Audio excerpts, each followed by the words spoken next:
Begitulah cepatnya hari itu berlalu.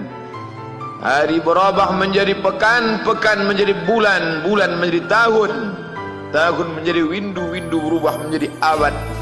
Yang mati hilang, yang dulu hidup kaya, hari ini hanya tinggal kenangan saja. Kemana mereka dulu yang hebat-hebat, bangsawan, para penguasa? Semuanya mati ditelan zaman. Yang tinggal hanya apakah dia orang paling baik, dicatat dengan tinta emas, atau dia orang paling jahat, dihujat, dicaci dan dimaki.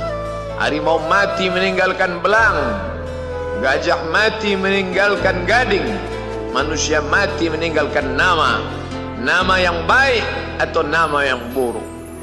Wa tilkal ayyamu nudawiluha bainan nas. Demikianlah hari demi hari kami pergantikan di antara manusia. Untuk apa hari ini dirubah Allah Ta'ala? Mengapa hari ini datang silih berganti dan kita ada di dalam zaman itu? Liya'lamallahu alladhina amanu. Allah ingin menguji siapa yang imannya tetap istiqamah, siapa yang masih tetap beriman sampai hari ini. Khatib mengucapkan alhamdulillah, nikmat yang paling besar adalah nikmat istiqamah dalam iman dan Islam. Berapa banyak ketika hari berubah, yang dulunya dia adalah orang baik-baik, hari ini berubah menjadi tidak baik. Yusbihu mu'minan, pada waktu pagi dia beriman, wa yumsi kafiran, petang hari dia berubah menjadi kafir. Maka kita selalu meminta, ya muqallibal qulub, wahai engkau yang membolak-balikkan hati, tsabbit qulubana, kokohkan hati kami, ala dinik, dalam agamamu, wa ala ta'atik, dalam ketaatan kepadamu. Berapa banyak yang dulu susah melarat, miskin, untuk sesuap nasi pun sulit, tapi begitu dilapangkan Allah rezekinya, tidak menjadi hamba yang bersyukur. Dia lalai, dia sangka itu karena jerih payahnya, dia kufur nikmat Allah Subhanahu wa ta'ala. Tapi siang hari ini, alhamdulillah, ada hamba yang disehatkan Allah, dia tetap bersyukur. Ada hamba yang ditingkatkan Allah rezekinya, dia tetap bersyukur. Ada hamba yang dinaikkan Allah kuasanya, dia tetap bersyukur. La in syakartum, kalau kamu syukuri nikmat itu, la azidannakum, pasti akan kutambah.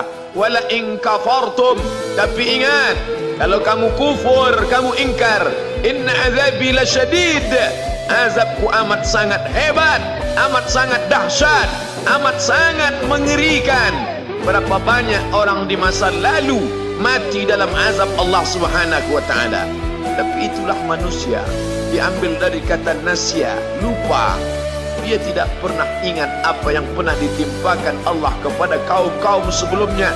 Wa ila samud akhahum salihah, kepada kaum Samud diutus Nabi Saleh. Mana mereka sekarang? Punah, musnah, tidak ada lagi di atas muka bumi Allah. Wa ila Madyan akhahum Syuaiba, kepada kaum Madian diutus Nabi Syuaib. Mana mereka sekarang? Punah, musnah, tidak ada jejaknya di atas muka bumi. Wa ila Adin akhahum Huda, kepada kaum Ad diutus Nabi Hud. Tidak satu pun ada di atas muka bumi. Tapi orang tetap juga angkuh dan sombong. Memang itulah manusia yang berada di atas muka bumi Allah Subhanahu wa ta'ala. Maka orang-orang yang baik tidak pernah berhenti mengajak kepada kebaikan. Umat ini dikatakan baik bukan karena banyak ibadahnya.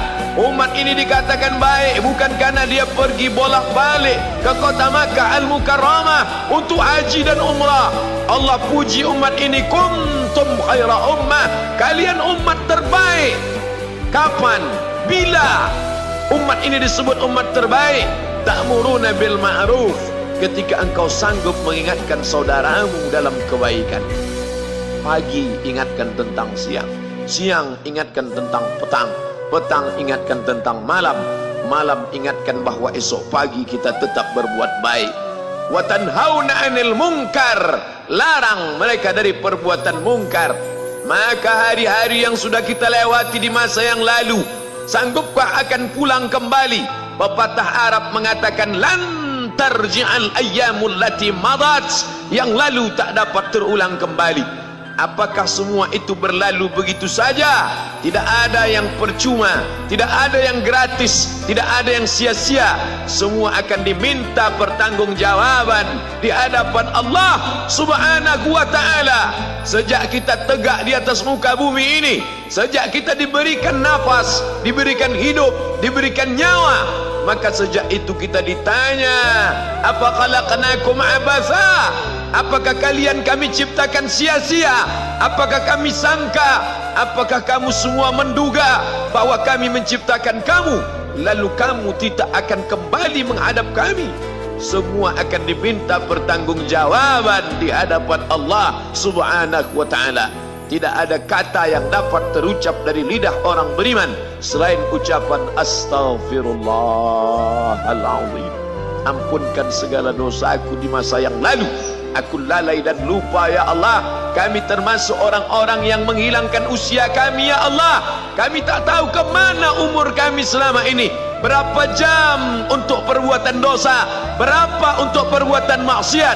Padahal ketika tiba masanya, kami semua akan menghadapmu, dan pada saat itu semua akan dihitung menit demi detik. Detik semuanya tak ada yang dapat dari luput panggilan Allah Subhanahu wa ta'ala. Tidak ada yang lepas daripada pengawasan. Inna alaikum lahafizin, bersama kamu ada malaikat hafazah kiraman mulia katibin, mencatat. Ya'lamuna ma taf'alun, dia tahu semua yang kamu lakukan. Betapa waktu-waktu yang lalu itu tak dapat kita tebus dengan apapun selain kita perbaiki di masa yang akan datang. Tingkatkan kualitas salat berjamaah, tingkatkan membaca Al-Quran. Andai usia kita sudah lanjut, tak dapat kita jemput, maka kita didik anak cucu generasi akan datang menjadi generasi yang Qurani dan Islami. Sab'atun yudhilluhumullah, ada 7 di antara yang dapat naungan Allah. Yauma la dhilla illa dhilluh, hari itu tidak ada naungan kecuali naungan Allah Subhanahu wa ta'ala. Di antara yang mendapat naungan itu adalah syabun, anak muda, nasya'at fi ibadatillah, anak muda yang tumbuh beribadah kepada Allah Subhanahu wa ta'ala. Andai masa muda kita penuh dosa, andai masa muda kita penuh narkoba, andai masa muda kita penuh zina, wal iyadzu billah wa na'udzu billah, jangan sangka Allah tutup pintu taubat.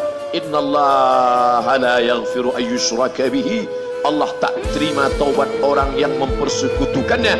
Wa yaghfiru ma duna dzalika liman yasha, tapi taubat selain itu diterima, dibukakan Allah Ta'ala. Mari perbaiki anak menantu, cucu, kawan, sahabat, andai talat, ajak ke jalan Allah Subhanahu wa ta'ala. Itulah salah satu memperbaiki yang masa lalu, kita perbaiki di masa yang akan datang.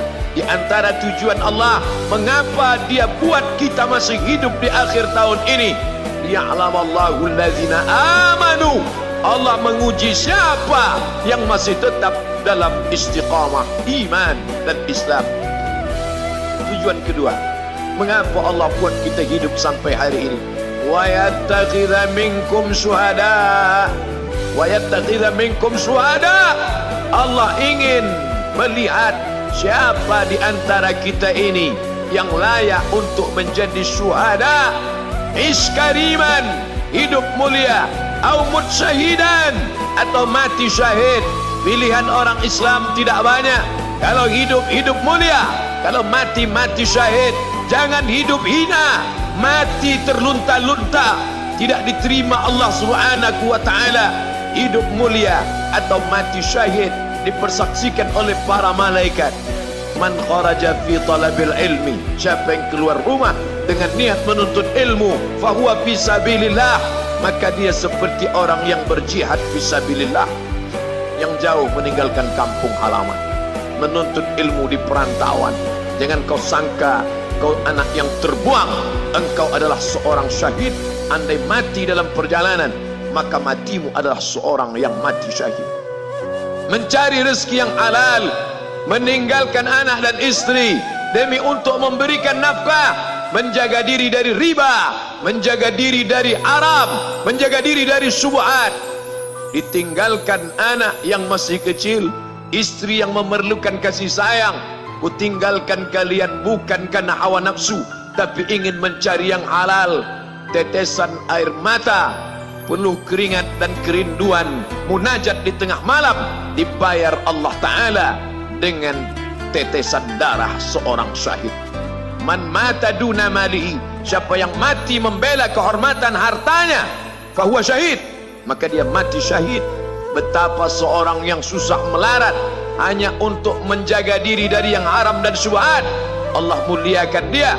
Inna akramakum indallah, yang paling mulia di antara kamu di sisi Allah, atqakum, yang paling takut kepada Allah. Ramai kita di rumah Allah ini, yang paling kaya kah yang paling mulia? Tidak. Yang paling ganteng dan paling hebat kuasanya kah yang paling mulia? Bukan.